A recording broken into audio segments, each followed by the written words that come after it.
A victim has been found. All right. So, listen. I am by trade a historian. My job is primarily analyzing political action, and that extends into the modern day. And I've been wanting to change up the kind of content I've been making, not get rid of the previous gaming content, just change up the currently present content for a while now. This is what that entails, fundamentally. I thought about maybe easing into something like this, but then again, thinking about it, it doesn't really make sense to attempt to ease myself into this. If I'm going to be making political content, better just be clear about it, at least in my oh so humble and generous opinion. So yes, this surely isn't going to be controversial. I'm going to be taking a policy analysis of what Trump has done. Now, granted, I am not an expert in the field under any circumstance, but I do also think I'm a bit more informed on the subject than most people, partially because obviously my education demands it of me. I am fundamentally familiar with things like history, military history, but also economic history and certain economic principles. And insofar as that, I do think I'm actually pretty capable of giving maybe not an accurate analysis, but at least a potential analysis.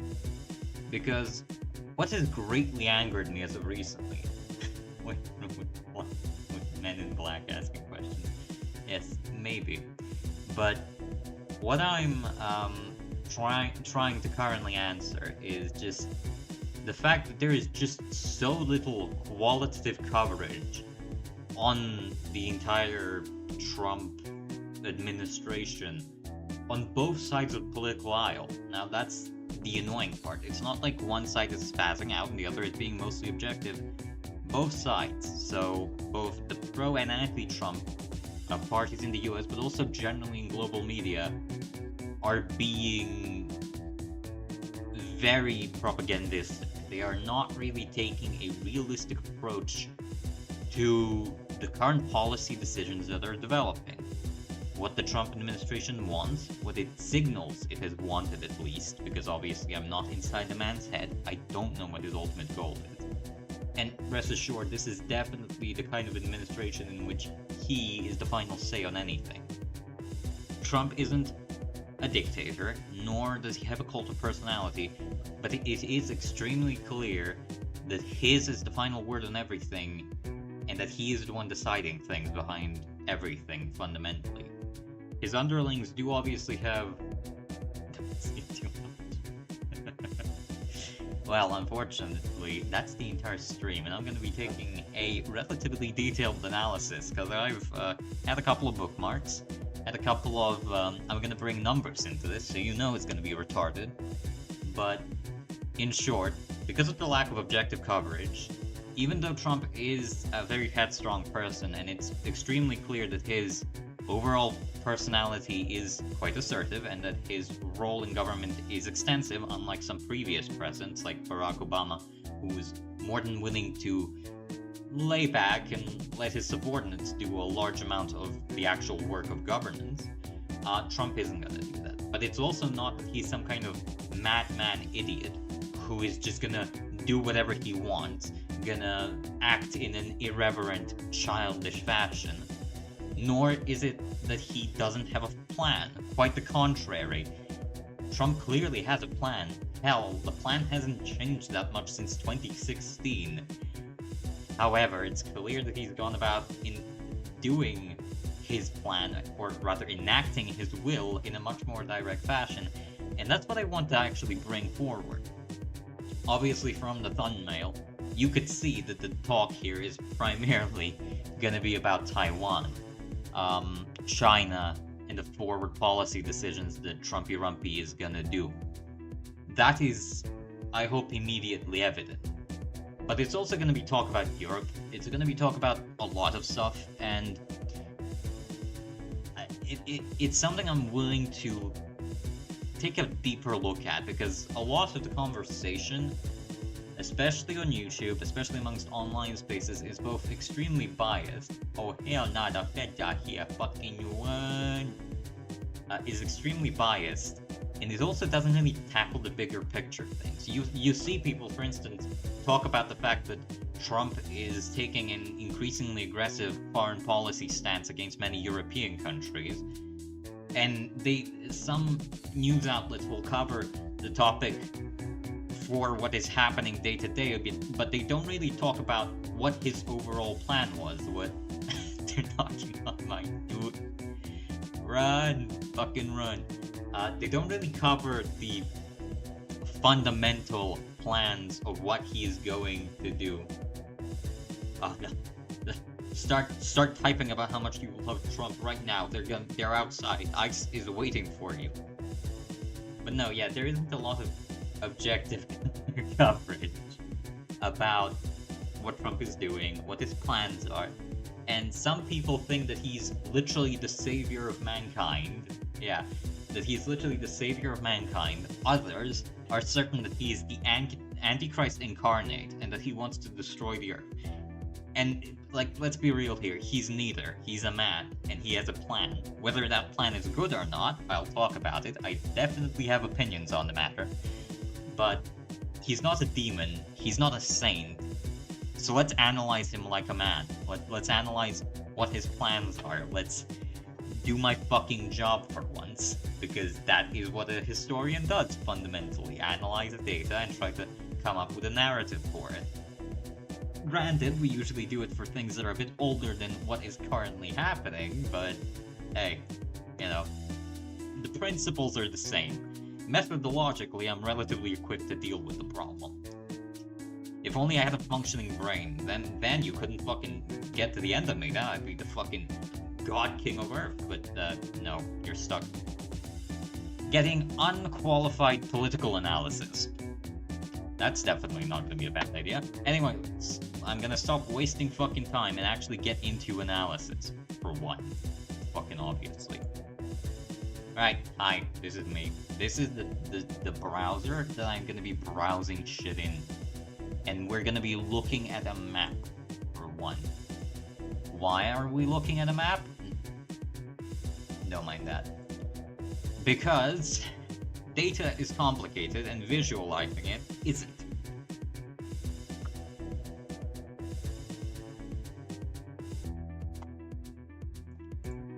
You know we're doing proper political analysis when we're using Google fucking Earth, by the way. I like how you can tell that my account is really old because my brother's Roblox account is present and he made that like 2 years ago. Yes, I'm actually gonna talk about that. Fuck off. Fuck off. Leave me alone. Anyway, explore Google Earth. There you go. Piss off. Now, oh god, the frames. God damn it, I can't get good frames on fucking War Thunder. Don't tell me Google Earth is gonna glitch out, please. I'm actually gonna talk about what the F-47 and what the future FAXX programs mean, what they're gonna result in, and how that can tell us what his foreign policy goals in East Asia clearly are. And I think that's something that people are forgetting, because obviously we're going to be focusing on this little shit right here, on Taiwan. And I think hopefully that's going to be obvious. But, like, Russia is also physically present, all of Europe is a thing. Hell, even the US domestic policy, it's all intertwined. It's not like you can take one from the other. And so, I guess I might begin the conversation with, what is Trump doing currently? Well, Trump is first and foremost doing two things. He's, give me other bookmarks. Where are you fucker? Stream shit, give me that. US spouse got billions. By the way, talking about politics and War Thunder player, make sure, do not fucking do that. I'm gonna get my ass pounded if that happens. What the fuck is this? Register to unlock this article. Oh, fuck right off. Financial Times. Fucking financial bullshit up your ass. Anyway, so, okay. What is Trump doing? I'm just gonna do some dumb shit in the background, or I might actually just go back to stream starting soon. I guess that's also a possibility. Just have something to talk about, or rather have you look at something, like maybe Taipei. Is it funny? Fucking Jesus Christ, my cat's doing something. Yeah. Well, so what's Trump actually doing? And I think that's a genuinely good question that people should ask, because, and I'm going to be basically piggybacking off of a much more intelligent person that actually knows what they're talking about, and that's OSTN Defender. Leak that juicy information you knew you want. Oh god, this is my actual personal account. Okay, well, we're just gonna ignore that. By the way, if you want good Twitter information about what's happening in the world, OSTN Defender has been extremely good in covering a lot of subjects, and he clearly has his opinions, but he's been very objective. He's, for instance, not downplayed the Russians, but he's not been an idiot when talking about Russia, or Trump for that matter. It's absolutely the exclusive, ultra rare private Twitter account that I have linked in my description. Don't think about that. But anyway, yeah, his work is extremely good, and I would genuinely recommend anybody who's interested in taking a deeper look in the current goings on to take a look at them. Take a look at his content in particular. So shout out OSTN. A literal tube view is giving you the heads up. I'm sure that is going to be incredibly important to your 1.3 million followers. But I'm going to be using a lot of his tweets just as an example, because I think he does pretty good analysis. I'm retarded. Russian and not Slavic. Yes. Anyway, so back on topic. Obviously, with tariffs going on, and with the FAXX program getting into stuff, and the F-47 being announced, it's easy to forget what the actual wait, give me a moment. Tariffs. There you go. That's how you write tariffs. That is not how you write tariffs. Let's just use the White House. Not White House, biased source, all of that stands commonly, but it's extremely clear that Trump is trying to increase tariffs, but also, and here's the thing, I don't think did I bookmark this shit? I might have not bookmarked this. Oh yeah, it's that stupid fucking news article, I can't open. Trump has also promised not only to impose tariffs on Canada, Mexico, China, but also the EU as of recent. So this is an outdated article now. It's, well, actually quite outdated at this point. It's 2 months out of date. But, like, just US.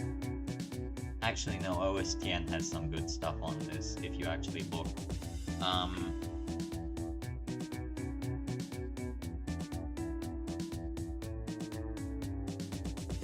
If you actually look at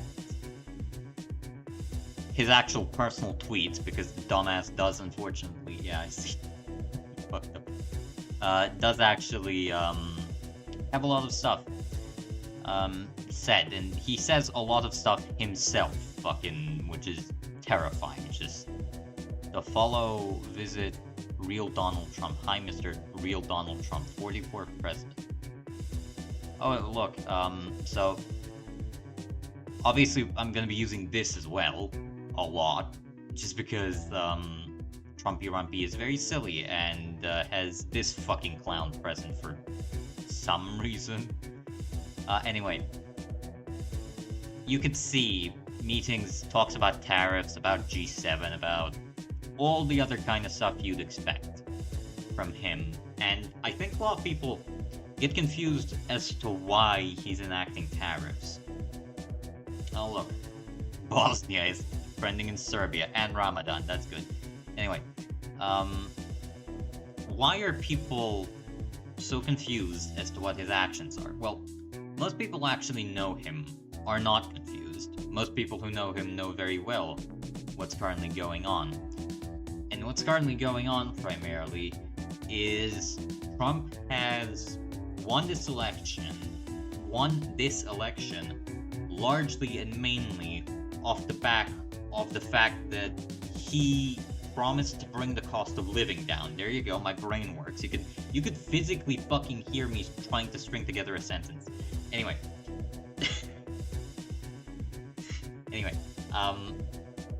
Completely and utterly I've become retarded. Is it because I use Twitter about 8 hours a day? Probably. Do not underestimate just how mentally retarded this site can make you. But, he has won this election, first and foremost, on the cost of living crises. And there are multiple crises, keep in mind. This isn't a single crisis, although it's all tied together. It's to do with inflation. It's to do with generally the cost of groceries and other just abilities to live massively increasing in cost. But it's also to do with the fact that Americans, now more than ever perhaps, feel like they are increasingly being outclassed in the economy, that they can't get a job. Inflation, as you've said it clearly, is large. Globally, but also in the US. And Trump has promised to make, $2 for a small pack of gum. Fucked up, can't even buy my motherfucking Newport no more. Anyway, he has promised to bring that cost of living down. If you actually go back to 2016, because although I'm quite young, I was actually following the election campaign in 2016. If you actually go to what he was tweeting in 2016, he is also raging on about the cost of living crisis. Granted, then it was about illegal immigration primarily, but the problem Americans have, every president says that, you know. Yes, of course. But then it was immigration. Now, obviously, immigration is a big topic for Trumpy-Rump even today. But if you think about what it now means, today I implemented a 25% tariff, yeah. Oh, yeah. Somehow I have to kill your hopes here. Because I am a fucking Serbian guy. I don't think I can run for office, but we'll see. Anyway, all of that has come under a promise that he will reduce the cost of living for the average American, that he will make the economy great again, that he will make the US great again. Make sure to put me in the voting. Make sure to write my name in at the voting booth. You're definitely not gonna be looked at like a fucking retard. Anyway, what has developed is a problem for Trump now that he's come into office. Because if you recall, he left office 2020. The thing that happened 2020, yeah, 2020, right? My mind doesn't really work. At that time, we were in the midst of the Corona crisis. And what did Trump do during the Corona crisis? Massively inflate money supply. Ultra-violent. Fucked up. During the Corona crisis, Trump increased inflation and decreased lending rates, or borrowing rates rather. This was obviously because just Econ 101 tells you that if you increase spending,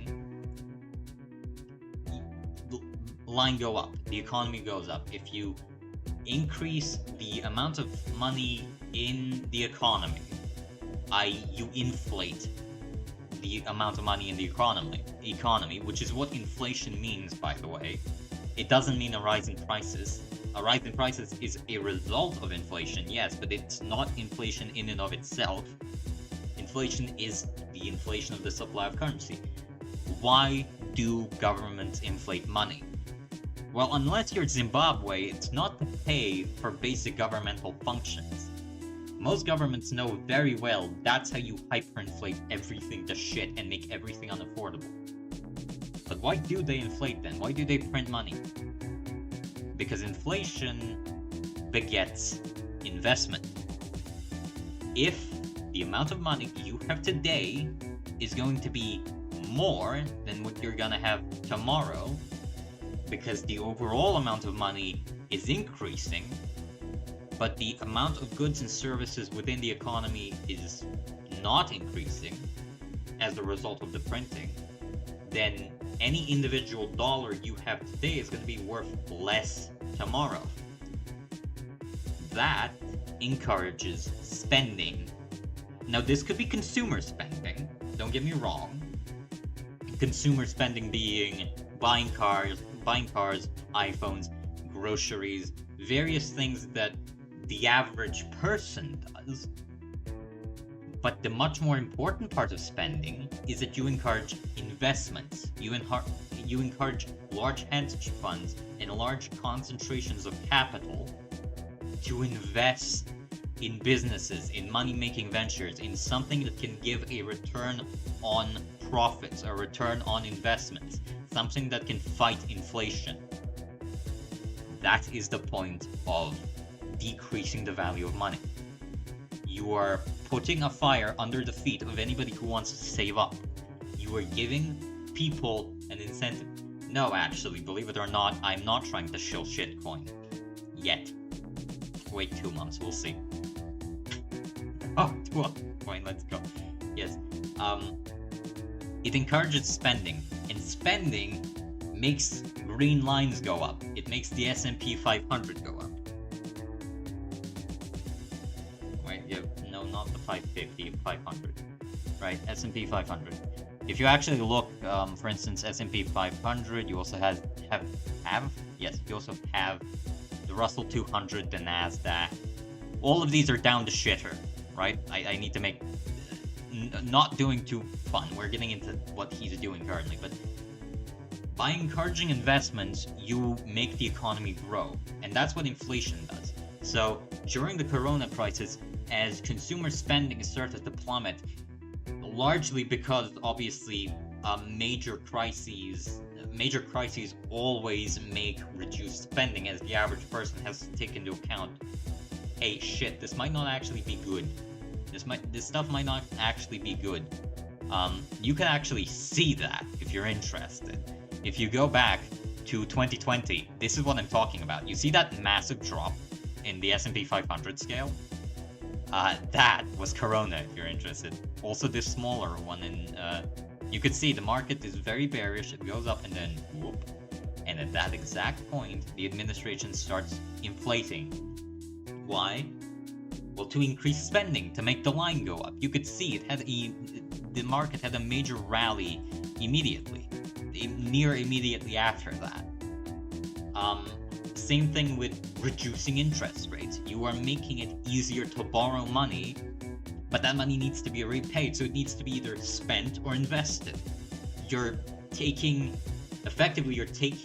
money out of holding accounts, out of saving accounts, and investing them into the economy. That sounds good. Obviously, the issue with that is you could have a market blowout from that. And the main issue with doing that is, yes, it increases spending, but it makes prices go up. It makes large companies invest. It makes hedge funds be more willing to invest in riskier ventures because they just need more money, right? But it also means that the price of eggs, of gas, of various everyday essentials also goes up. That's the problem with inflation. It's very easy to inflate. It's a lot more difficult to deflate. Actually, most economists, who I don't agree with, I have to note, but most economists really dislike the concept of inflation because it starts a negative feedback loop, and the idea is, yeah, rich get... Effectively, yes. It means that people are encouraged to invest, which leads to market consolidation. Yeah, the middle class gets systematically smaller. So what does that mean for Trump getting into office? I'll cut the talk now for the economy because I'm starting to confuse myself, so I can't imagine I'm making particularly much sense for anybody else. But what Trump has to do now is find a way for the economy to go up, for the prices to go down, and it can't be inflation, because inflation is gonna skyrocket prices. That's the easy way out. Loans also need to be controlled. You can't just give immense amounts of debt. Now, of course, US government debt, but also US public debt has skyrocketed, but that needs to be repaid. That increases cost of living. If your mortgage goes up every fucking day, if you have increasing difficulties to pay for it, well, then your cost of living massively goes up just to keep a roof over your head. And don't think that this only impacts the housing market. For instance, rent is tightly correlated to overall inflation rate, but also to the loans that many landlords have for buying property. Because all those costs are ultimately given to who? The consumer. So imagine for a minute that you're Trump, that you got elected because the Democrats absolutely fucked the economy, that your main promise to the US taxpayer is, I'm gonna make it cheaper for you to buy eggs, I'm gonna reduce the price of eggs. And now your main way of increasing economic growth, increasing tariffs, is just gonna decrease the standard of living. So what else do you do? Well, you could just reduce taxation. Keep in mind, a big part of the cost of living in the US is taxation. Now, most Americans aren't actually aware of how much tax they pay. Certainly those who actually look into it are well aware and very angry, but there is a lot of hidden taxes associated with that. Not only income tax, not only various property taxes, but also, for you, less visible taxes like spending taxes, like consumption taxes, like taxes on specific goods. For instance, alcohol and tobacco are taxed. Now, these are usually state taxes, it should be noted, something called a poll tax, but they happen pretty much all across the United States.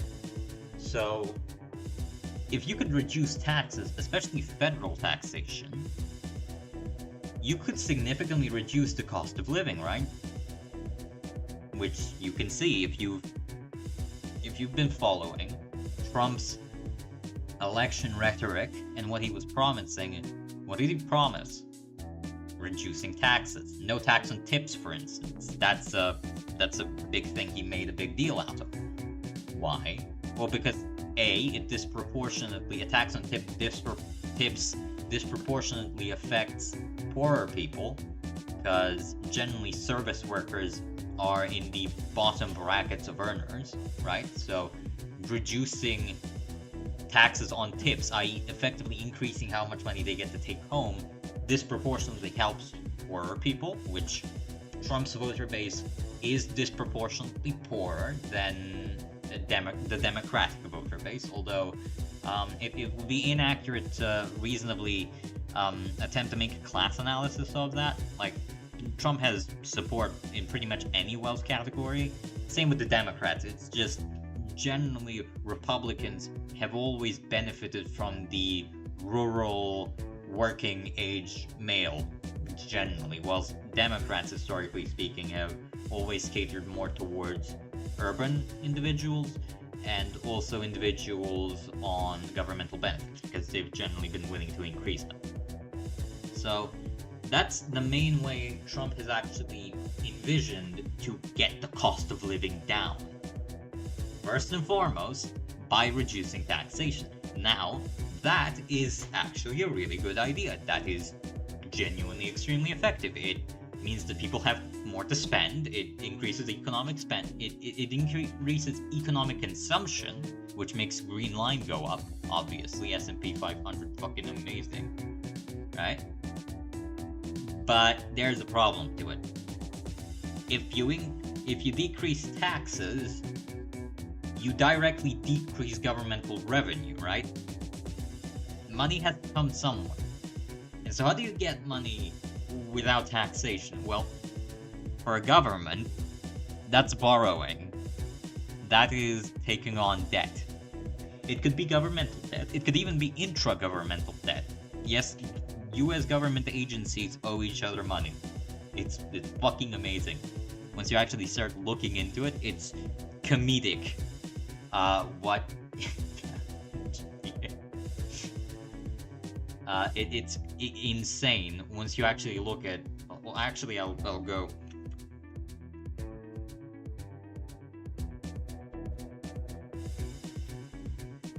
That's not how you write intergovernmental, right? Debt to the penny. If you actually go and look at it, if you look at overall, what's it called? Intragovernmental debt, it grows. National government intragovernmental debt is 7.1 trillion. It's talking about GTA money. Yes, I am. Of course I am. But anyway, you increase borrowing. Look at this shit. Increase in debt per business day over the last 30 years. Oh, would you fucking look at that? Somebody started massively borrowing during the corona crisis. I wonder who that was. Anyway, if you actually look at debt, if you actually look at spending, okay, that's a way, but you need to repay those debts. And there's a debt ceiling, so how do you do that? Because keep in mind, the main thing that determines interest rate within an economy is the lender's certainty that they're gonna get their money back. Okay? That's why, for instance, if you have a good credit score, you can nominally get better interest rates on something like a mortgage or an auto loan or just general stuff, right? It makes sense. Why? Because the investor is more certain that you're capable of giving that money back. Which means that they're willing to get less out of it. It's basically trading risk for profit. You know, if you want to go to the other extreme of the retard center, from hedge funds and banks giving out loans to known customers with low interest rates, you could also go for something like the stock market and especially options trading, which is the exact opposite. It's extremely uncertain, but the returns can be multiple hundreds of times initial investment in a couple of months. Why?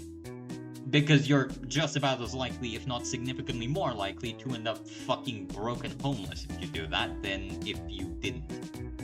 It's effectively trading risk, so reduce risk, for less initial, for less benefit off the trade.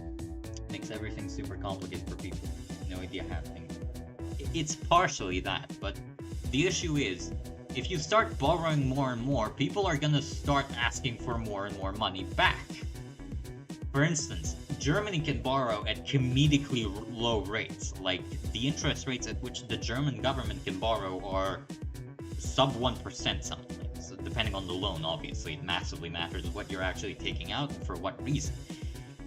Why can the German government get loans that cheaply? Because it's basically guaranteed that the money you give to them is gonna come back to you. Why does the Greek government need to pay a quarter of its entire fucking earnings on interest? On just paying back its current debts? Because nobody else thinks that they're actually gonna pay all of them, or at least the people who are willing to take that gamble are gonna ask for a very large premium in return. Keep in mind, imagine you are the investor. Just that you're investing into somebody who you're not certain is actually gonna give you that money back. What would you do? Well, of course, you'd hike the interest rate per month, per annum, or just in some fashion, so that even if he defaults on a part of the loan, you're at least getting most of it back. And that's it. You're a higher interest rate, a higher risk for an investor commands a higher interest rate. So if you keep borrowing and borrowing and borrowing and borrowing as the main source of governmental revenue, whilst governmental revenue goes down, especially in the modern economy, because yeah, the Nasdaq ain't looking too good. The Nasdaq ain't fucking looking too good, nigga. The Nasdaq ain't looking too good. That means that the borrowing you're taking on now, but also previous loans, are gonna massively inflate in cost. it means that you're gonna have to pay back more money, which means more borrowing, which means debt cycle, debt cycle, debt cycle.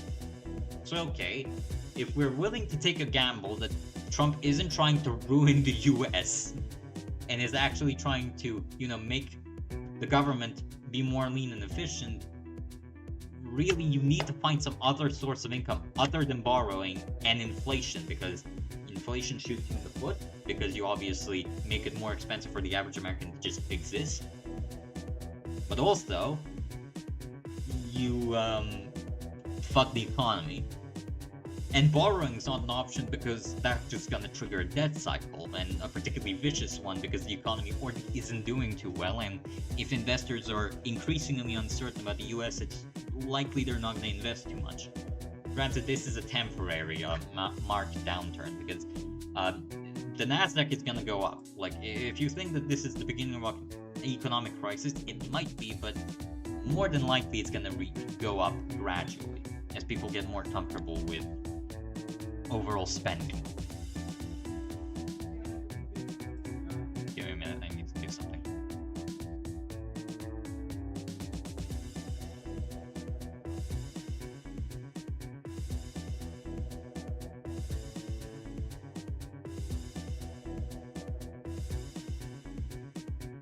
Right, I'm back. I'm not dead, believe it or not.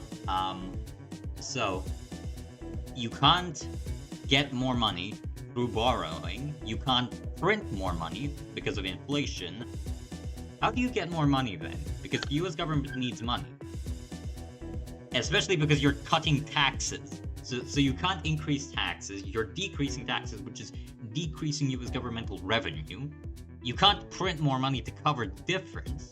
And borrowing isn't a permanent solution.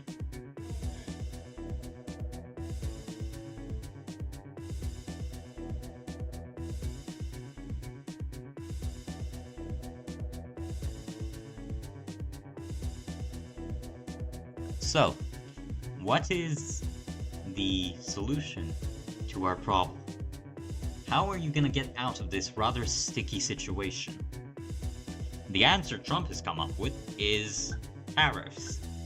He's gonna tax other countries. Now, something needs to be clear. The US is a modern, developed, modern, developed, service-based economy. What does that mean? That means the US imports a lot more than it exports. What does that mean? That means that the US is heavily reliant on global trade. That means that there is potentially a lot of money to be earned in tariffs. Trump, although he likes to be a bit too brash and generally is very demagogic in what he overall does, has realized that, economically speaking, he's in predicament, and the only real solution to solve that predicament, fundamentally, is to attempt to increase tariffs. The US has, especially amongst its continental allies in Canada and Mexico, actually operated under NAFTA, the North American Free Trade Agreement, which is very similar to the Schengen area in terms of concept, at least. It effectively meant that free trade, as in untaxed, untariffed trade, because keep in mind, tariff is just a complicated way of saying tax, but on imports and exports, right? It fostered economic growth. It fostered much closer economic development between North American countries, but it also means a massive amount of trade volume isn't being taxed. Same with, for instance, imports from China. Trump has continuously railed about the trade deficit that the US has. Now, obviously, if we're getting into it, a trade deficit just means that the country is buying more than it is selling. And why is that seemingly a problem? Well, if you think that money is something that's particularly valuable on its own, you might get the impression that, hey, doesn't that mean the US is getting ripped off? Well, no, not really. Why are Chinese companies trading with the US so much? Because the US has a lot of money. Why? Because the dollar is the, and I mean the, spending and borrowing currency of the world. everybody wants US dollars. They are universally a highly valuable commodity.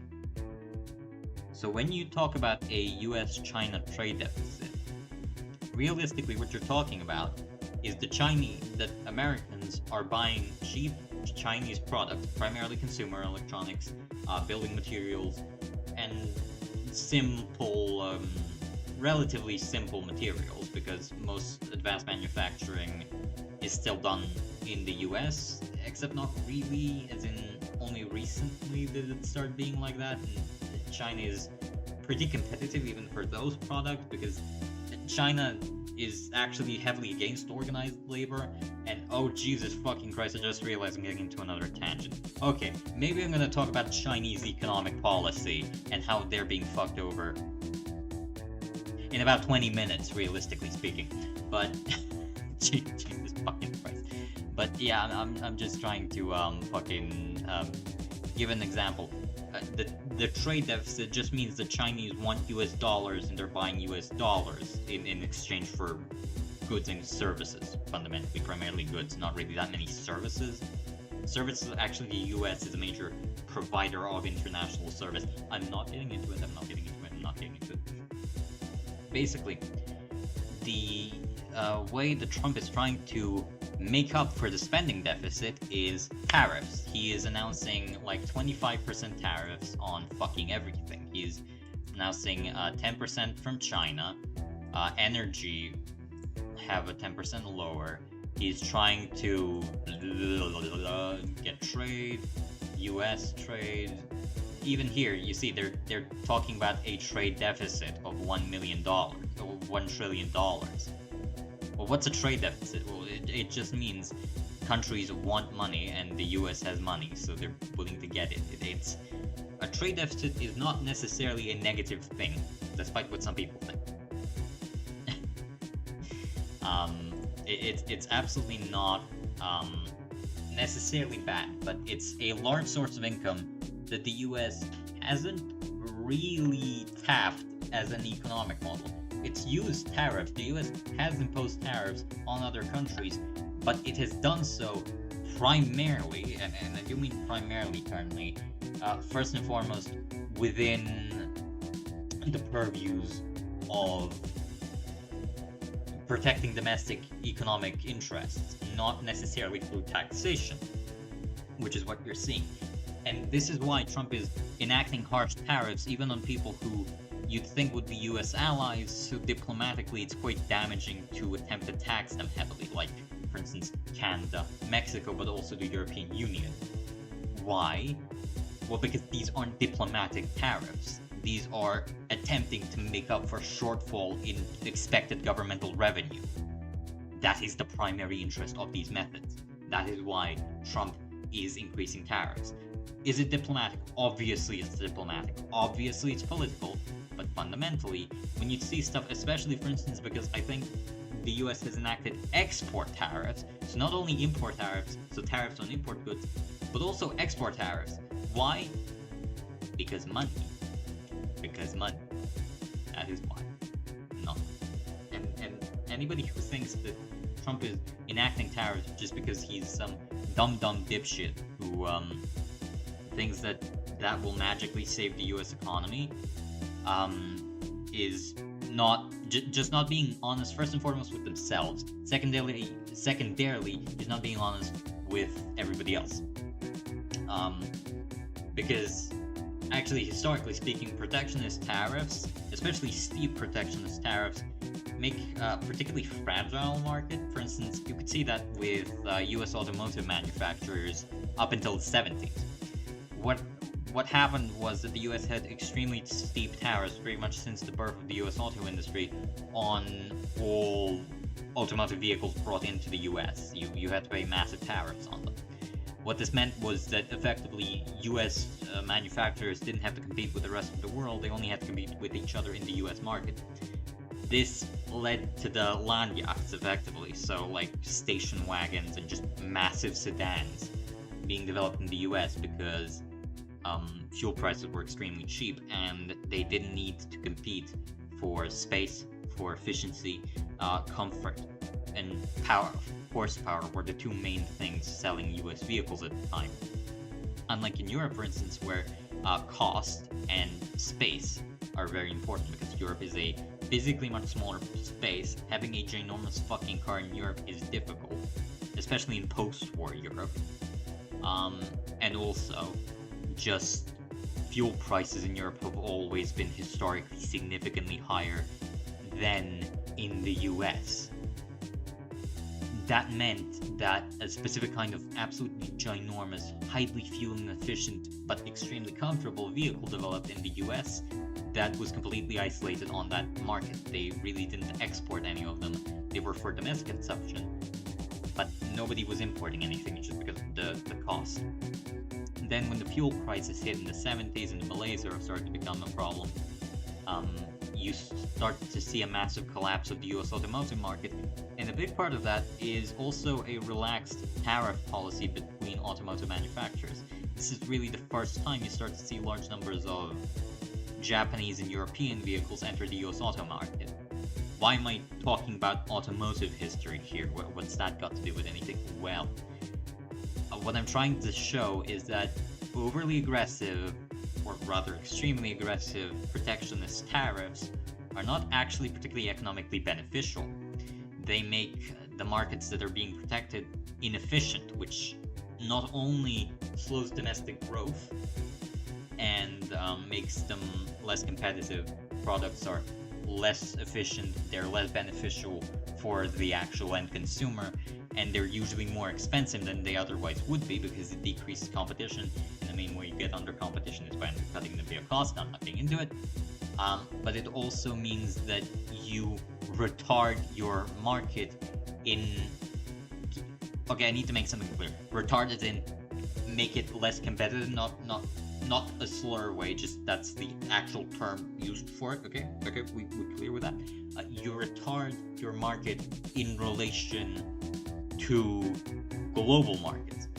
The US automotive industry was absolutely devastated when cheap European and Japanese vehicles that were small, fuel efficient, and sporty started to enter the scene.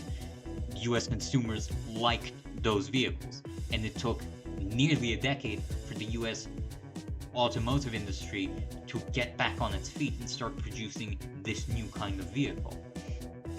Why? Well, because it's difficult to retool production lines, fucking obvious. Right?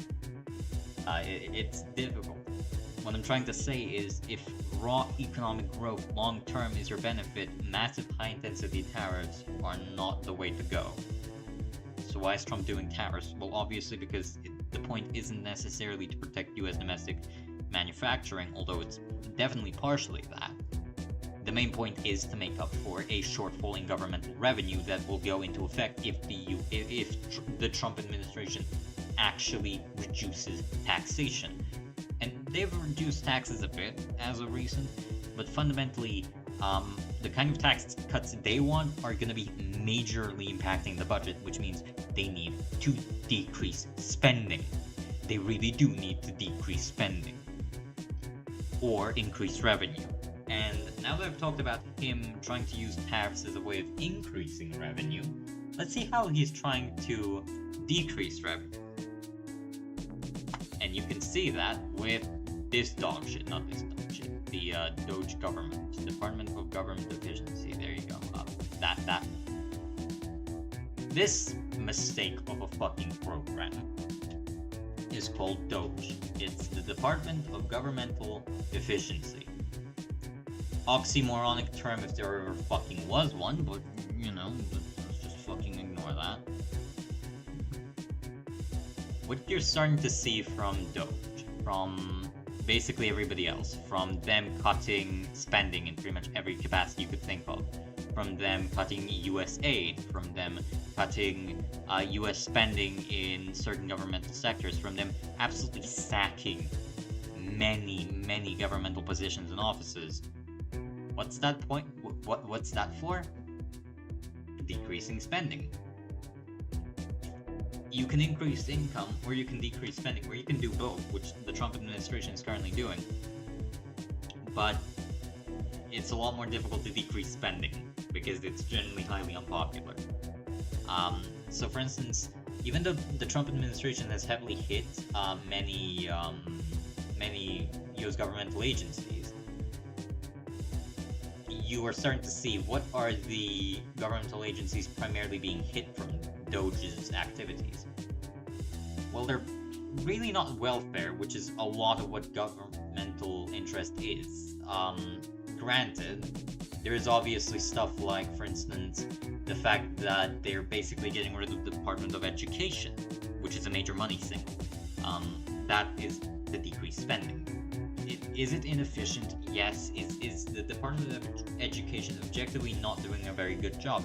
Absolutely. However, it's childish to presume that that's the reason why why they're cutting this. The actual reason, if you're interested, is because it costs a fuckload of money, and it's one of the things that would be relatively easy to cut, right? It's a relatively easy way of cutting revenue. Now we're getting into the global geopolitical fucking side of things. What? No, fuck up. Into the global and geopolitical side of things, and that, fuck, Jesus Christ, I've talked about this for an hour. And that is the geopolitical situation and what Trump actually intends to do overall.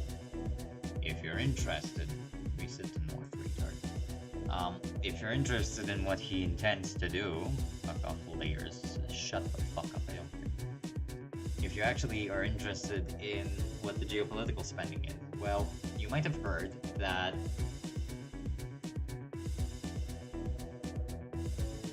defense budget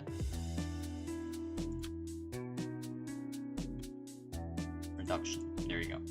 If you look at certain news articles, no, not pictures, for fuck's sake, there. You could see, like, cut spending. He's talking about cutting spending, strengthening military but cutting excess, refocusing DoD budget, and all of that. Wants to cut Pentagon spending. All of that stuff is an attempt to obviously reduce spending. And also, if you're interested, that is what US governmental policy has largely been focused on in Europe in the Russia-Ukraine war. Why has that happened? Well, the US spends a lot of money on defense. It has the biggest defense budget in the world. That is just a fact, right? That is objectively a fact. And that means it costs a boatload of fucking money, right? So, if you're trying to cut spending, that's a pretty good place to begin, right? Obviously not. Obviously not particularly amazing place to begin cutting spending, but we're getting into that. Oh no, he got what the fuck? What was I gonna say? Yes, give me a minute. What you're seeing with, for instance, the way Trump has been handling Ukraine aid, or increasingly becoming hostile to its traditional NATO partners in Europe, is again an attempt to decrease governmental spending. Why? By offloading security responsibilities onto allies, or attempting to get some of the money that the US has given Ukraine back. Now, I need to make something clear for anybody that's from the US in the audience. The overwhelming amount of what is termed US aid to Ukraine is loans. Long-term, favorable loans, but loans. That money is going to have to be repaid.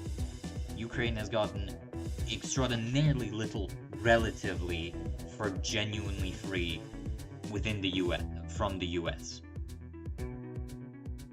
That's good and all, but those are long-term loans that need to be repaid over time. So Trump wants that money now. If you look at,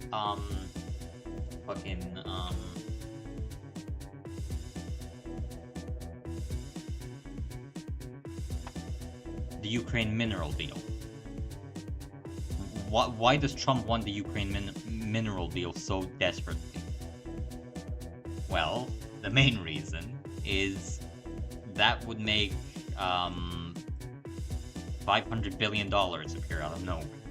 That's the main reason. It would effectively let that money be invested immediately into the US economy, which would effectively make the economy go up, which means hopefully cost of living goes down. Same thing with Trump demanding, and it is very much increasingly demanding, that US allies increase their defense spending. Why? Because it's effectively offloading cost. It means that for the same amount of money the US is paying now, they can concentrate more force in East Asia.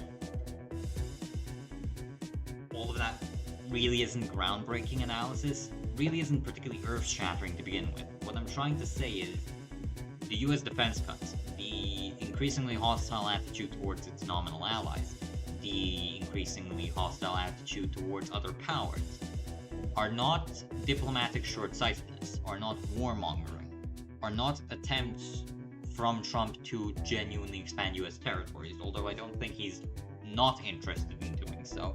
It would be incorrect to view these attempts as an attempt at that. What it is continuously an attempt to do is to reduce spending, or if at least not reduce spending, make that spending more efficient.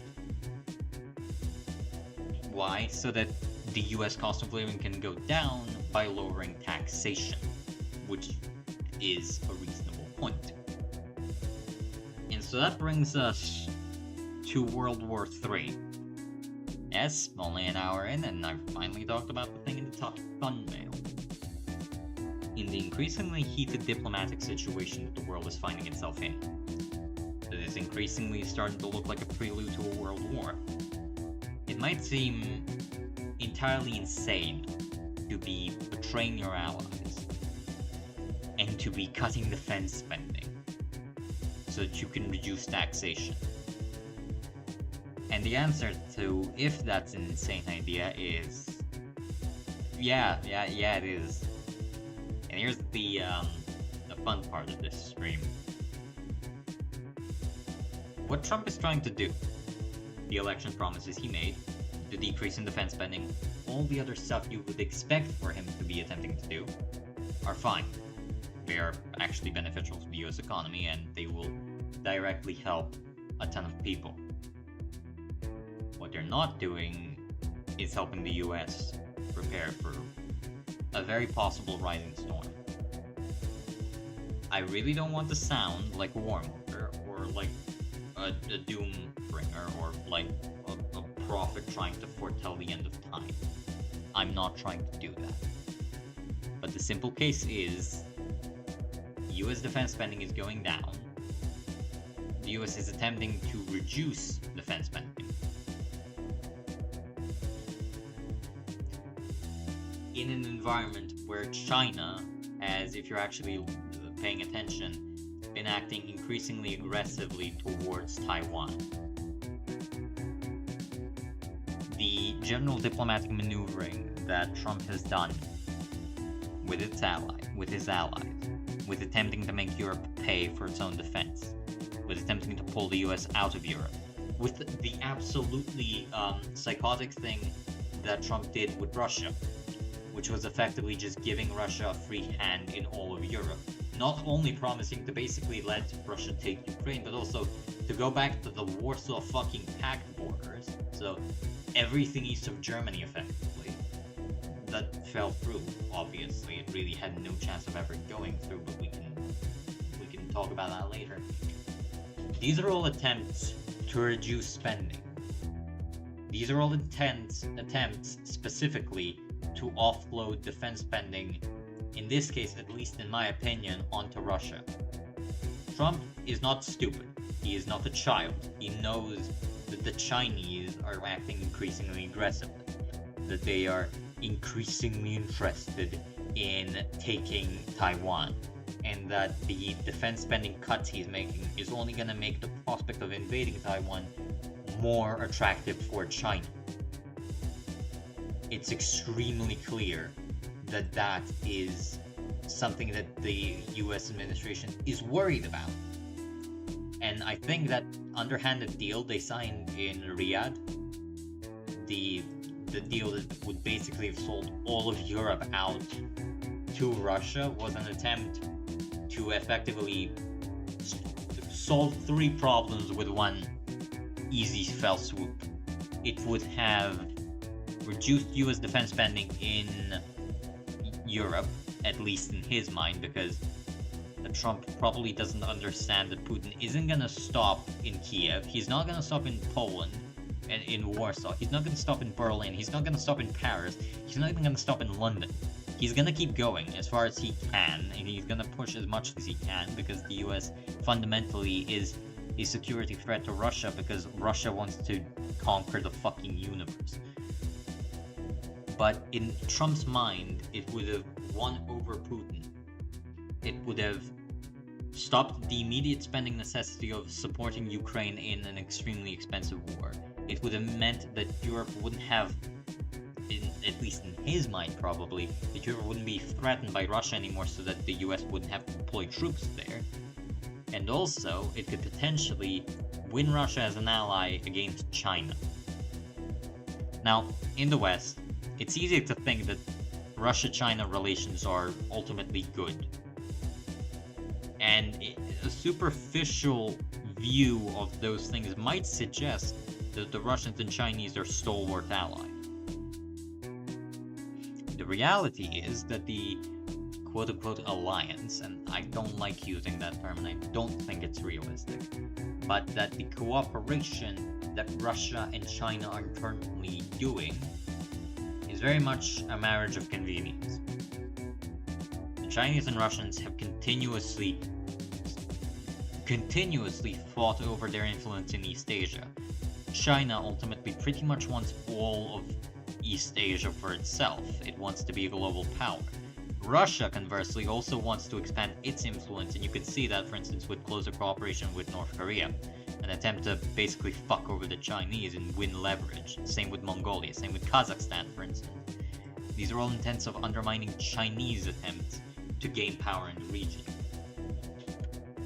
What Trump might have imagined is that by giving Putin everything he wants in Europe, he could have made an ally against China. Effectively offloaded a decent amount of security spending on China. Give me a minute, I need to do something.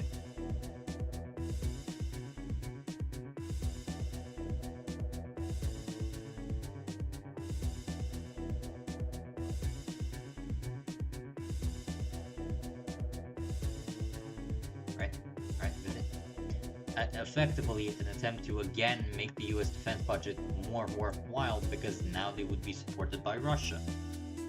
This is obviously completely unrealistic. Russia is always going to have less conflict with China than it's going to be with the US. Both are authoritarian regimes. Both are communist states. Russia is a communist state, but ideologically frames itself as the legitimate successor to the Soviet Union. So they are allied, not really allied ideologically, but they're much closer together to each other than they are different.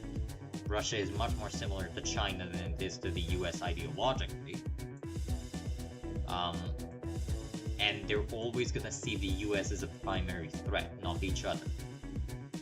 So I do think that the attempted plan of attempting to use Russia against China that Trump tried, and that's probably the reason why he attempted to make that absolutely horrendous fucking deal in Riyadh, is a bad idea. It's also extremely clear that Trump isn't simply going to stick a finger up his bum and pretend that the universe at large doesn't exist and that it's all in the US.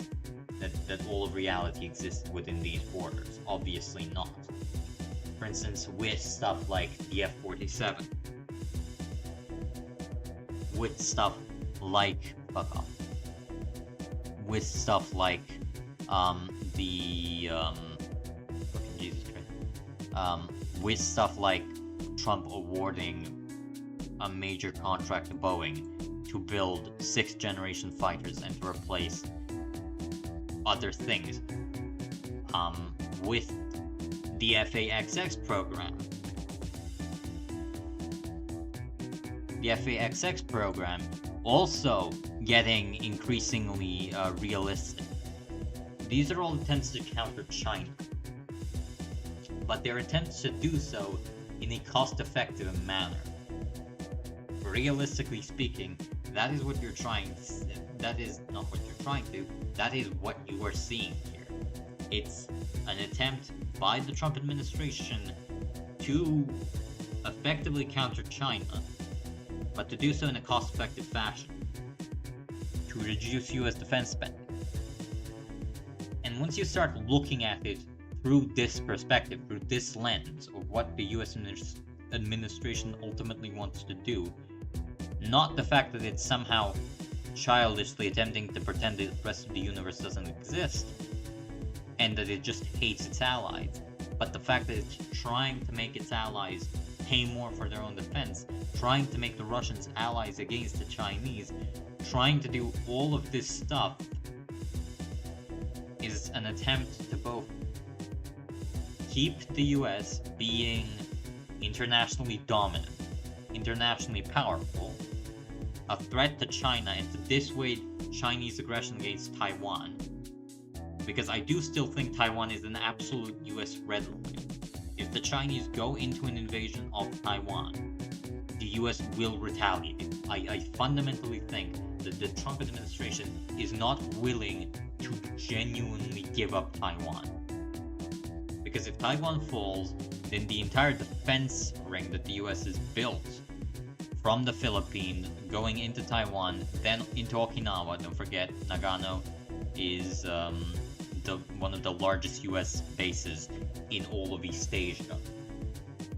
From Japan and South Korea, that would effectively be breaking that chain that they have around the Chinese neck.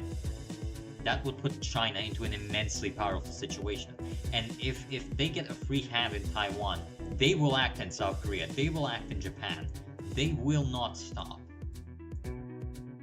But I just think that the Trump administration does recognize fundamentally that this is a threat. They do recognize that Taiwan is a key fucking bastion against Chinese expansion, further Chinese expansion into the Asia Pacific. What you are seeing, however, is a difficult balancing act between countering that increasing threat, which, keep in mind, China has set to sea its newest, pretty much modern aircraft carrier literally last month. That is a major thing, right? Copyright China, fucked up. That is a major thing. China is increasingly becoming a dangerous force. China, for instance, has been very, very, very enthusiastic in developing hypersonic weapons. Why? Because hypersonics are effective against countering US air power. They can strike US bases without being intercepted.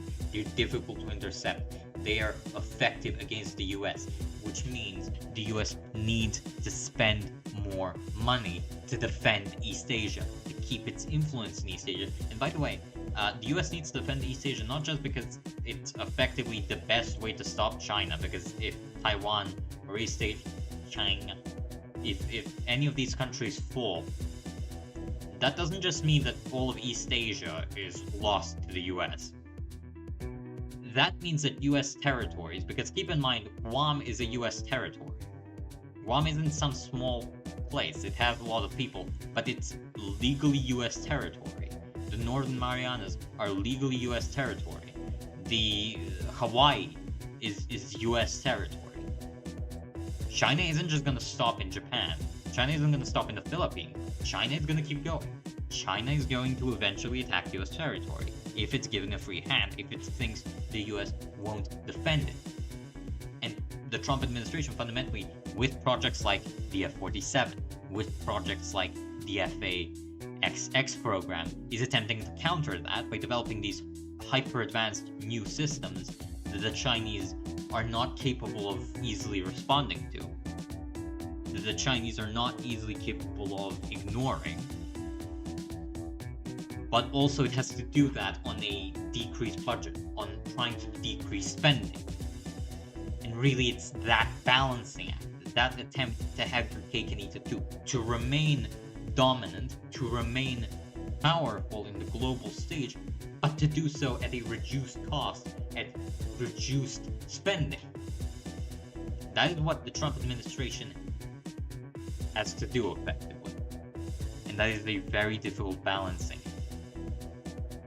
And unfortunately, it's not a balancing act I think they're doing particularly well.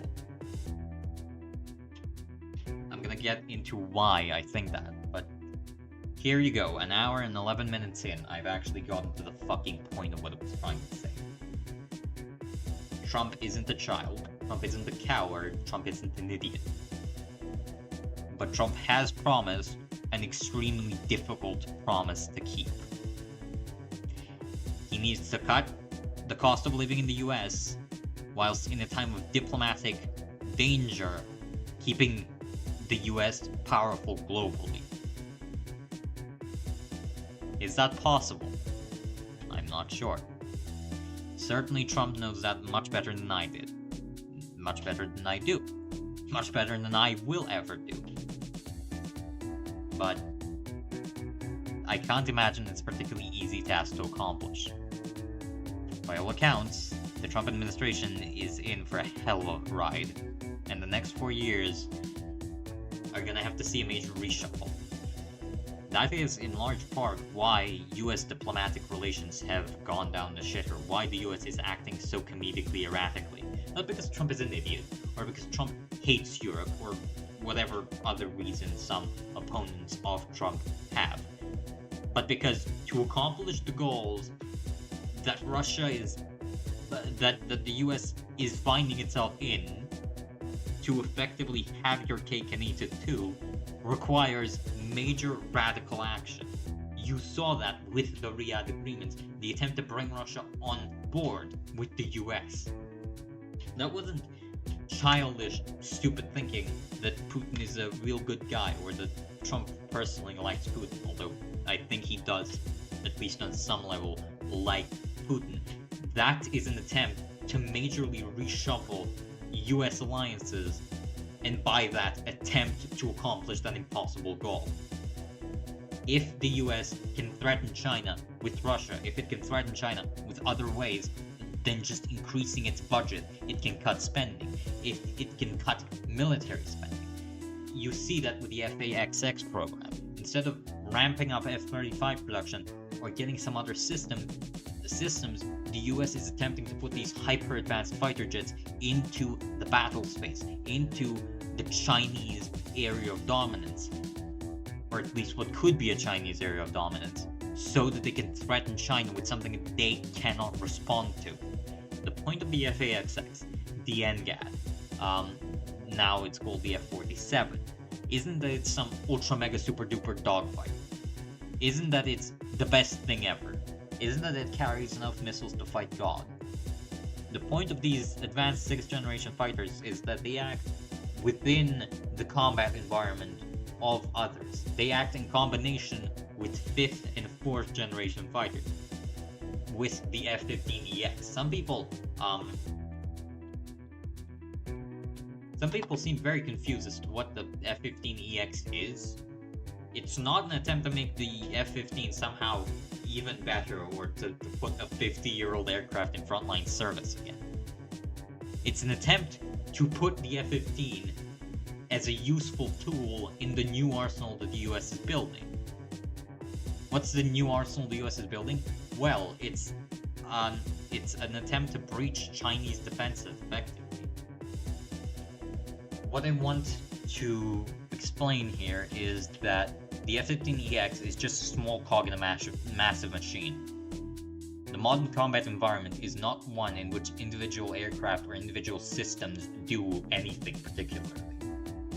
The modern combat environment is one, first and foremost, in which sensor fusion and the agglomeration of all available systems act in coordination with each other.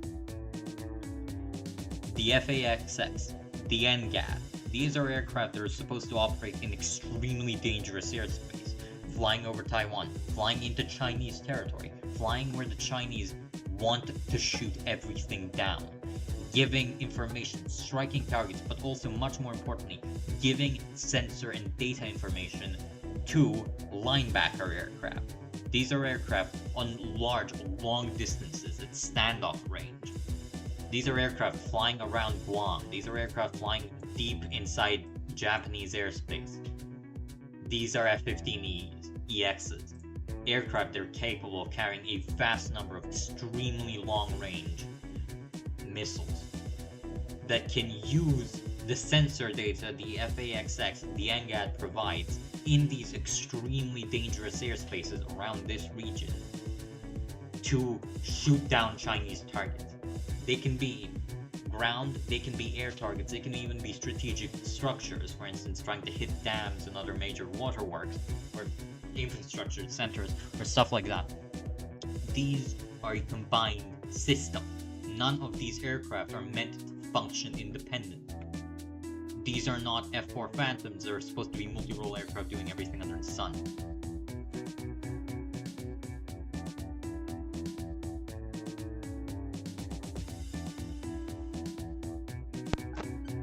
Sorry for that. These are aircraft, fundamentally, that are supposed to be working in a combined space, in a combined threat environment, that are supposed to be working together. Why? Partially because it's just the way things are done. Partially because it's just simply difficult to fight an enemy without doing all this integrated sensor stuff. But also because it's much more cost efficient. One FAXX can do what 100 aircraft would be required to be sacrificed for otherwise. If flying over Taiwan would be effectively suicide for any modern 4th generation aircraft. You can have one FAXX flying in with a couple drone wingmen and fly there. That's something that drone aircraft also, you could see increased spending of that into that for drone wingmen. Why? Well, because it's much cheaper to make a highly stealthy drone wingman than one drone aircraft, than one stealth aircraft. It's an attempt to reduce cost. It's an attempt to reduce spending. Are you seeing what I'm trying to say? The entire plan of this entire administration, from tariffs, from being aggressive to its allies, from all this silly stuff in the Asia Pacific, but also with these extremely advanced new systems being greenlit and being, or at least attempting to be put into production, you are starting to see the US attempt to decrease its defense spending so that Trump can actually fulfill the promise he's made to his constituents. To reduce the cost of living, to reduce taxation, to reduce various other smaller taxes, to not massively increase inflation, to do all of that. It's a difficult balancing game. I'm not sure Trump is going to succeed in that. He's made some big mistakes as a recent. The significant souring of diplomatic relations with Europe has, yes, indeed, made Europe willing to spend a lot more on its defense, but not with the US. Europe is increasingly attempting to build its own army independent of the US. That temporarily helps Trump, obviously. His administration will have to spend less in the following years as Europe becomes increasingly dangerous and can threaten Russia more and more effectively. But long term, that means that what were former allies are now going to be far less likely to cooperate with the US. If you look at countries like France, like Germany, like the UK, they followed the US into Afghanistan, they followed the US into Iraq, they followed the US pretty much anywhere the US went. Why? Partially their own interest, primarily because that's what allies do, and what was expected of them as allies to help the US in these conflicts when they were called upon. Now that the US is increasingly throwing away its obligations, or refusing to fulfill them, you are looking at the Europe much less willing to help the US if it comes into any conflict with the problem. And as Europe becomes increasingly less dependent on US defense, it will start acting increasingly independent politically. Temporary win, long-term loss for the US. The US hasn't built NATO.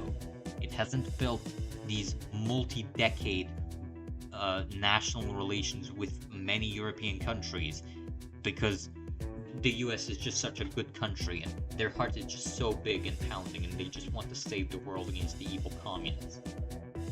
They did so because fundamentally the US recognizes that it's easier to go with Europe than against it. During the Cold War, the majority of ground forces present within the European theater, were not those of the US. The US played a major role in defense. Do not imagine that it didn't, but it filled capability shortages that European nations themselves were not particularly well accustomed to dealing with. Air power, reconnaissance, intel, that kind of stuff. Boots on the ground, just making the mass of an army, that was primarily European. The Bundeswehr would be the main force and the main army to bear a Soviet invasion. Why did the US do that? Well, because Europe couldn't defend itself, and if Europe fell into Soviet hands, there was only a matter of time until German boots were marching on US soil.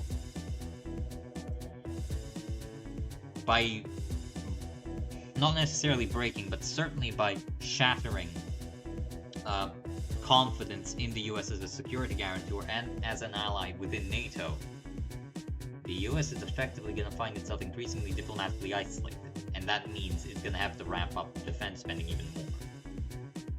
These are short-term gains for long-term losses, effectively.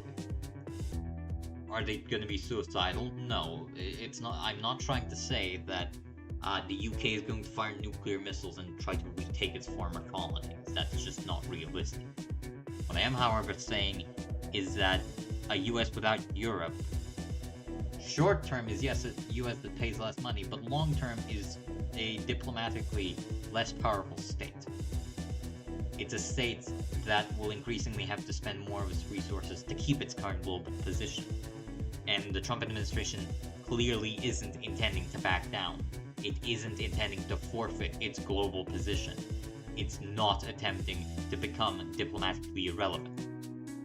It's willing to defend itself. It's willing to defend its allies in East Asia. If push comes to shove, I am certain that the US will come to the aid of Europe if the Russians, for whatever reason, go over and try to take Berlin. The US will act. The US will defend itself.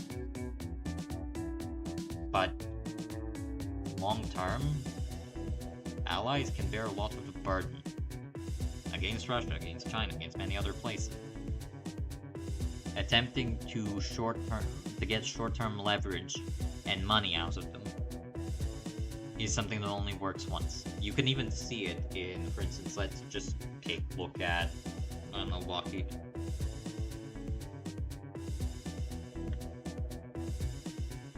Lockheed Martin stock. Just, no, not Skunk Works, stock.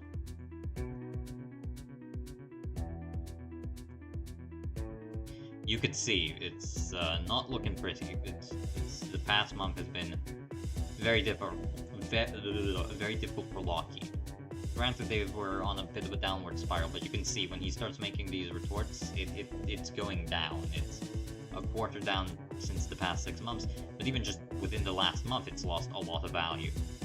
That's a good showcase. You could see around the time the US starts making deals with Russia and all that, Lockheed Martin's stock price goes down. Why? Countries are increasingly uncertain of the US being a reliable security guarantor. That's the main reason. That is the main reason. If you cannot rely on the US to uphold its promises, for instance, to provide Ukraine with aid, to help its European allies, to give intelligence to Ukraine to defend itself, but also to threaten Canada. Trump isn't serious about annexing Canada, if you're wondering, at least not via military means. That would be expensive, and yet the US could annex Canada, but really gain very little from it, and it would be immensely expensive. He's trying to force the Canadians into paying a lot more for the US to not be a problem, effectively. All of that does work short term. US spending is going to go down, notably. The issue is simply the fact that that's a short-term benefit for a long-term loss. A Canada that is increasingly skeptical of the US, that views the US as a threat rather than as a security guarantor and ally, is going to be a country much more open to other powers stationing forces into it. Or at least just not cooperating with the US, and that being a potential threat vector. And now you have to defend the northern border. Maybe not seriously, but at least you do have to think about defending it. What would have otherwise been an utterly inconceivable, excuse me, now becomes not necessarily a reality, but a possibility. And the US has always proven to be erring on the side of caution when it comes to stuff like that. Same with Europe. You know, on the micro scale, not even on the macro scale, just on the micro scale, if the US is willing to cut supply of certain critical equipment to Ukraine, what's saying the US wouldn't do that to you if it wanted money? And if it does that, well, why would you buy US equipment? Why would you buy an F-35 over a KF-21 if you might not be able to supply the F-35? Yeah, sure, it's cheaper and it might be better, but, like, a useless plane sitting on the ground is not particularly useful. Unfucking-surprisingly, right? What I'm trying to say is, the actions that the current US administration is taking are not stupid, they're not childish, they're calculated, they're planned. The simple issue is, the US is burning long-term alliances for juice spending today. That, on one hand, means that the US will have to pay for it down the line more. On another hand, it means a much scarier possibility that I do not like. And that is the distinct possibility that the Chinese will see this as an attempt of the US to not defend its allies. That is a horrible situation. Do I think the Chinese genuinely think the US wouldn't come to the defense of its allies? No, that they certainly not. I think the Chinese are more than well aware that the US still considers Taiwan a red line, and that it will still defend it. But I also think that the warmongering voices within China are louder than ever. Another thing, the US has attempted to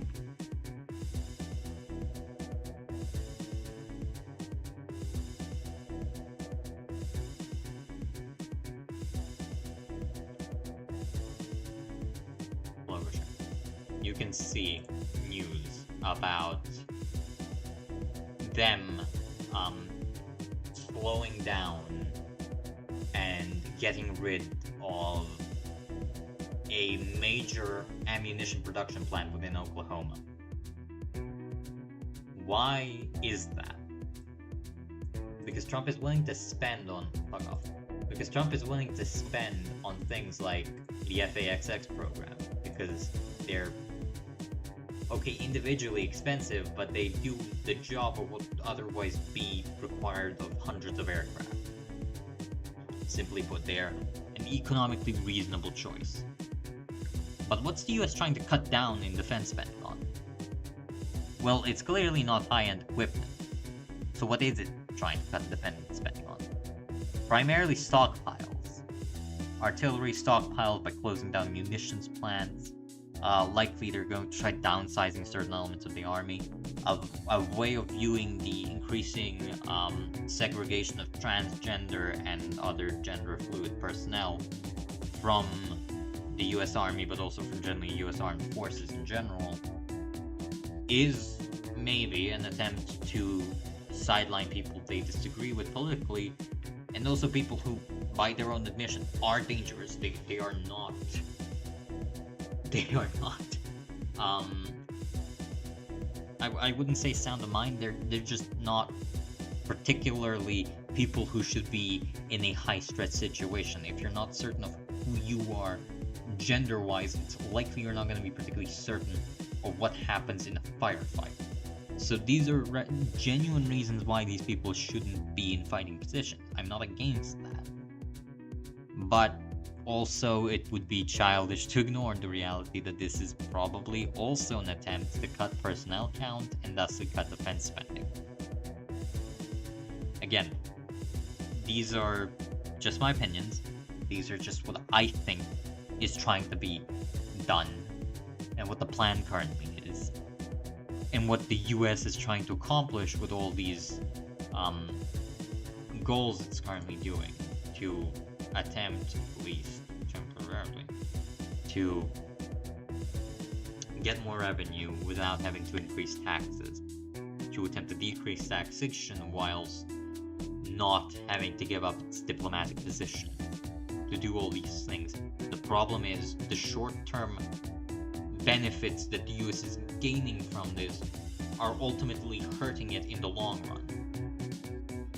The US political position will be reduced in comparison.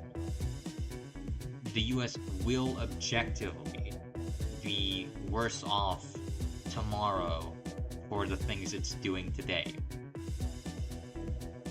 So, do I think the Trump administration is ultimately bad for the US? Really, it depends on one thing. Is Trump able to rebuild the US economy? I don't mean temporarily increase spending. I don't mean boost growth. I mean, is he genuinely able to address the systematic problems plaguing the US? High debt, high burden, large concentration of capital, large firms controlling everything. The fact that average people are simply unable to afford pretty much anything these days. All of these things. Is Trump able to genuinely rectify these major, first and foremost, societal issues? If he is, then the US will be strong in the future. Then the US will be able to pay the increased price that it has to tomorrow for today. If that is the case, then the US is absolutely on a good path. Then there is no reason to presume that Trump will destroy the US. He won't destroy it anyway. He has 4 years in office. You can't destroy a country that big that quickly. It's stupid to say otherwise. But that all hinges on him being able to solve these systematic issues that are plaguing the US. And what happens if he isn't? The US is still going to get hounded by problems. The debt issues aren't going to go away. The cost of living is still going to keep increasing. Temporarily, these might be beneficial. Temporarily, there might be an easing. But if fundamental issues within US society and economy are not addressed, and I'm not sure if the Trump administration is currently even considering about that, then the US will be in a weaker position tomorrow than it is today, relative to its enemies. I also need to note that in my security analysis, well, not my security analysis, this is what much more intelligent and informed people than me have been saying. China is increasingly finding itself in a use it or lose it situation. If you look at Taiwan 2027, it's put 2027 as some kind of soft, basically buffer on itself to invade Taiwan. It's not gonna mean anything. No, this is just another one of the billion loosely named policies that the fucking Chinese Communist Party prints every day. Same with social credit, same with everything else. These are not real numbers. It's not like China is genuinely, absolutely dead set on 2027 being the day of being the year that Taiwan gets invaded. If it did, it wouldn't be saying it out loud. It would be trying to hide that information as much as possible. But China is a failed state. Not today, tomorrow. It has endless corruption. Its economy is so fucked it's not even funny. It has catastrophically failed to make the transition from a production and manufacturing based economy into a service economy. And the reality is it's just no longer capable of being the world's factory. Chinese populations are aging. The number of pensioners is only ever increasing. The birth rate is only ever falling. The number of younger people is terrible. It is genuinely in a catastrophic situation, and the Chinese Communist Party has a very difficult choice. Does it reform and effectively give away all what it's done, make itself just a normal party, which is what happened in Taiwan, if you're interested, actually. That's why the Kuomintang is no longer the complete dictatorship that it was. It can either do those incredibly painful reforms, or it can try doing increasingly erratic actions to gain more. China is very much in a increasingly use it or lose it situation. Its economy, its military power, everything else is going to over time become increasingly shaky. Internal instability is going to only get worse with time. This means that there is pressure on current Chinese leadership to do something radical quickly to reinforce their position. To, open up East Asia for conquest, effectively, or at least subjugation. Why? Because it will be a way of offsetting the foundational issues within China. This means that the Chinese leadership, unless it's willing to reform, and currently Xi Jinping has made it clear again and again, reform, real, genuine, necessary reform, isn't on the table. I'm sorry to break it to anybody who's hoped for that. They've made it again and again very clear that they're not interested in genuine reform, because that would mean that the Chinese Communist Party, and mainly Xi Jinping, would actually give up power. Which is a no-go for him, because his head rolls if that happens. It's nice to be king up until everything goes to shit. So then you are the one responsible for it. They're going to increasingly become erratic. They're going to be taking increased diplomatic risks. And if the US continues to neglect the defense position it's finding itself in, or at least not show extreme strength today, the Chinese might take a stupid risk and pay for it with the lives of everybody on this earth. Is that certainly far from it? There are certainly still clear heads and voices of normalcy within both Beijing and Washington. The only question is, with the increased pressure that both countries are going to find themselves in tomorrow, are those voices still going to be dominant? I hope so. I certainly do hope so. I'm not certain they are, but I do hope so. If the US gives off the idea that it's not willing to defend its allies, that it's cutting its defense spending, and that it wouldn't oppose the Chinese invasion of Taiwan, which I think it still would ultimately, the Chinese might act. If the Chinese get the impression that the US will not defend its its allies, and also its East Asia Pacific territories, then they might try to do something very stupid. Putin took a gamble in Ukraine, hoping that the West wouldn't come to its aid, and that he'll be able to overrun the country and effectively annex it, or at least make it a puppet state like Belarus. His gambit failed catastrophically because he A. horrendously overestimated his strength, and B. horrendously overestimated the willingness of Ukraine to fight, and then later Western willingness to support Ukraine, especially Europe. When the stakes are higher, when the pressure is bigger, is Xi Jinping gonna make the same mistake with Taiwan? Maybe not. Maybe he will. I'm not a prophet. I don't know what's gonna happen. If I did, I sure wouldn't be rambling onto a mic to nobody on a fucking YouTube channel with 5 subscribers. I can tell you that much. The thing is, Trump is in a difficult position. A position he's put himself in, but granted, still a difficult position. He needs to balance 2 seemingly impossible choices. Keep the US strong whilst keeping the US taxpayer, whilst lessening the burden on the US taxpayer. Those 2 things don't tend to go well together. Will he be able to do it? I don't know.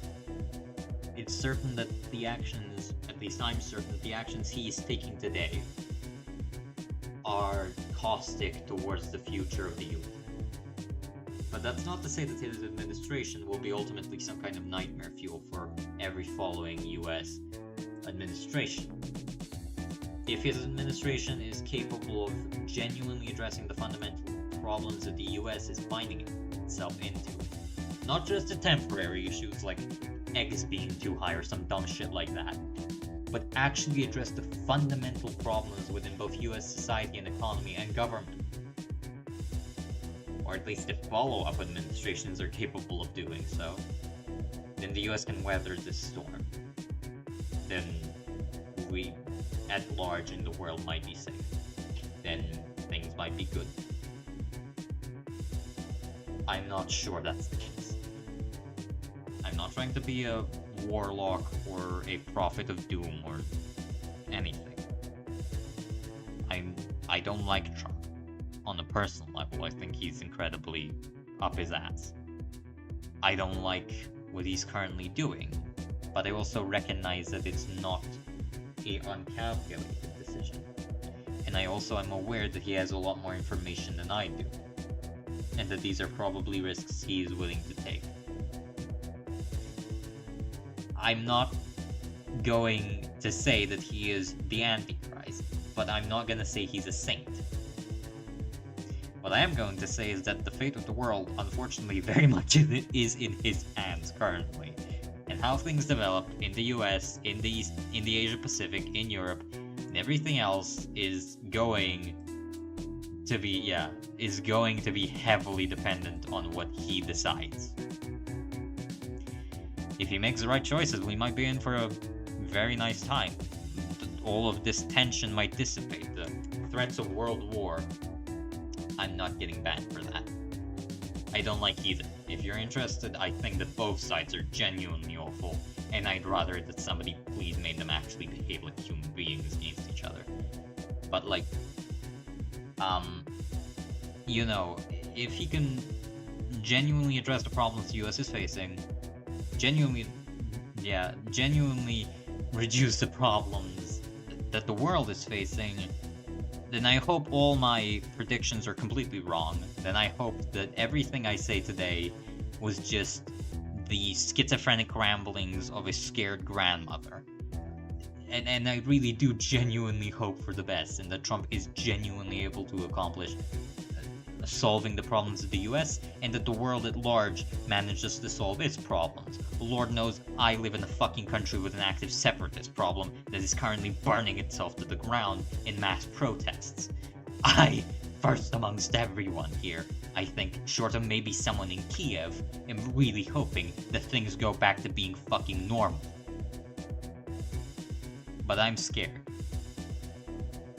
I'm gonna be honest, I am scared of how things are developing. I'm not certain of them. That's not to say that they're gonna be bad, but that's not to say they're gonna be good. So that's my 5 cents on the matter.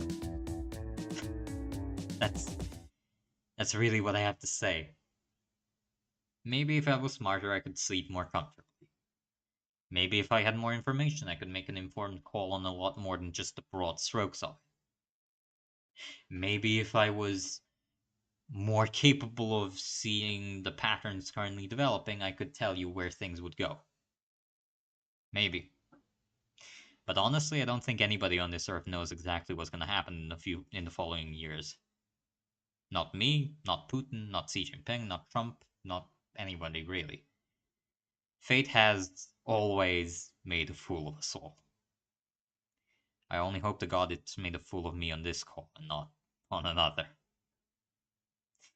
I really do hope that in 5 to 10 years I can look back on the stream and be like, look at this silly fool who has catastrophically misunderstood the situation. In that department, again, are there problems with Russia or Ukraine? Definitely, right? Ukraine has in part failed to represent the Russian-speaking people in its territory. Also, it's extremely clear that this is a land grab. Putin has been more than willing to spill Russian blood on fighting for his own empire. And what he's done has been an immense attack against not only his own people, but also against every other country on earth. I'm strongly against his invasion. I'm strongly against the Putin administration running Russia, but I'm not against Russia as a concept. I think there is a world in which there is a Russia that works with Europe and that cooperates with the rest of the world, and that's a good world. I just don't think that's a Russia with Putin at its helm.